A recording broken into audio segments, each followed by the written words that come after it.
Yo, what's up everybody? Welcome back to the channel for a brand new video. In today's video, we are talking about Rostermania because even though Rostermania is not quite over, we still have a pretty good idea of what the league's going to look like next year, and I think it's a fair time to address who the big winners and losers of Rostermania are. So that's what we're going to do today. If you enjoy the video, let me know by leaving a like down below, and definitely leave a comment as well with your thoughts on the video. And also subscribe to the channel if you want to see more videos like this one from me in the future. I appreciate all of your support so much, and let's hop right into the video. Starting us off as a big winner, we have the London Royal Ravens. They had a very good offseason for sure. After not the best season last year, but they really didn't have expectations, with their roster. They weren't expected to be great, and they weren't. They did, however, find a big diamond in the rough in Afro. He's a very important piece for them to build around moving forward. He was phenomenal. Like, when I say phenomenal, I mean he has the potential to be a top 8-ish SMG as soon as this year in Vanguard. He is very good at this game, or just at Call of Duty in general. We haven't seen him in this game yet, but I'm very excited for him. Nasty, a huge pickup from Challengers. He, in my opinion, and most people's opinion, was the best player from the EU Challenger scene this season.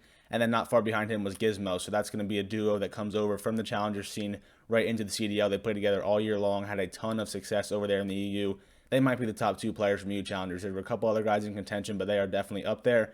Both super talented players. I think the CDL is going to be surprised. If you don't keep up with the EU Challengers, you might not know these guys, but you will know them soon. You will be surprised, and I think you will put some more respect on EU Challengers players because those two guys are phenomenal, and I'm very confident they will continue their success in the CDL. Finally, they have Zero. He rounds out this roster as the expected main AR. That's a perfect compliment to all these young guys, in my opinion. He is like, other than Vance, he's probably the best EU player ever. He's definitely a great leader. He's a veteran of the scene for sure. He can do a lot of things that keeps these young guys together, has that leadership, that teamwork, all of that stuff these young guys will need as they try to grow together and be a very talented team. And I think they will be. I think they're probably not quite in that top 6 range, but they're not far behind. I think they definitely have the potential to be a top 8 team and with a higher ceiling too. Like, over the course of the year, they might only be the 7th or 8th best team, but there might be events where they get top 4 or whatever because they're very talented.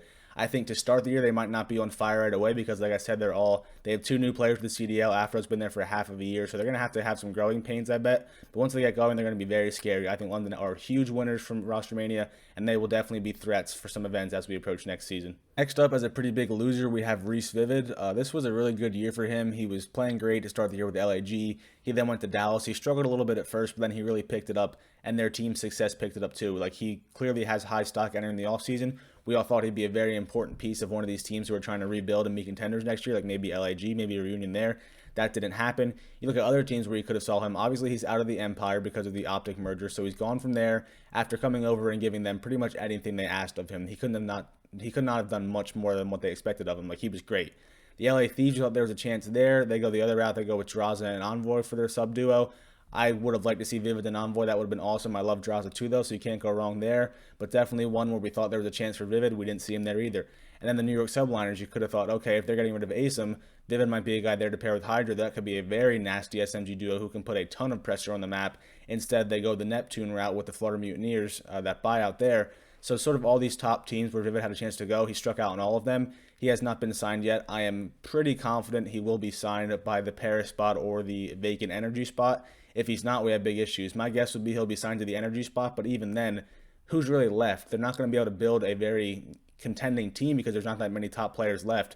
Vivid's probably the biggest name free agent left. They might get some other veterans to pair around him. They might be able to compete at some events and be decent, but they're not going to be a top 4, top 5, top 6 team the way that Vivid really could be. He could definitely be a key contributor to a very good team, but if he's signed to one of those 2 vacant spots, that's probably not going to happen. So, unfortunate offseason for him for sure, but I have no doubts he will play well next year and raise his stock again heading into the next title, but for now, it's been a pretty rough offseason for Reese Vivid. The other group of big winners for me has to be LAG. A great offseason for them after last year. I think we can all agree by the end of the year they were the worst team in the CDL. They were a complete dumpster fire, and they recognized that, so credit to them. They scrapped their entire academy team, their entire pro team. They started completely fresh, and they got a great group of players to do it with. Starting off, Gunless and Slasher. I'm very high in this AR duo. I think the passion is going to be pretty much unmatched there. Of course, passion will get you so far. You have to be skilled. But those two, of course, are 2 of the most skilled assault rifle players of all time. And the thing with them is they've done it over multiple titles. Black Ops 4, World War II, Infinite Warfare, Black Ops 3 for Slasher. They've been good for a while, where some of these new guys, you're not quite sure if they're going to be good game to game because the game changes every year. Those guys, no concerns. They've been good for a while. They will be good again. Hook, of course, last year, he started the year great. He struggled then. He got benched. He had his issues with his COVID test and just sort of his personal issues, all of that. However, it's a fresh start for him, and we all know he can be a very talented player when he is put in the right environment and he's allowed to succeed and do his thing, and I'm sure they'll let him do that. And then Asim, I think, is the guy that can really push his team over the top because you kind of know what you're going to get from the other guys. Maybe Hook not so much, but definitely Gunless and Slasher. But Asim's the guy that makes those plays, and he'll pretty much do whatever the team needs to do to win. If he has to be your dirty entry ratty player, he'll do it. If he has to be your route man and making plays, he'll do it. The thing with him too is sometimes he'll really pop off in the slang, which is great because, you know, if he puts up a .95 but he's making his plays, he'll do well for you. But if he makes those plays and also puts up a 1.1, 1.2, which we will see him do from time to time, those series are when they will really be pushed over the top because everybody will be slaying. They'll all be making plays. They're a very smart team. They're going to communicate well. All of that, it's going to do wonders for this team. I'm very high on them. I think their ceiling is like a top 3, top 4 team, but even their floor, if they're not quite all the way at their potential, still a top 6 team. So a very good offseason for them after being terrible last year.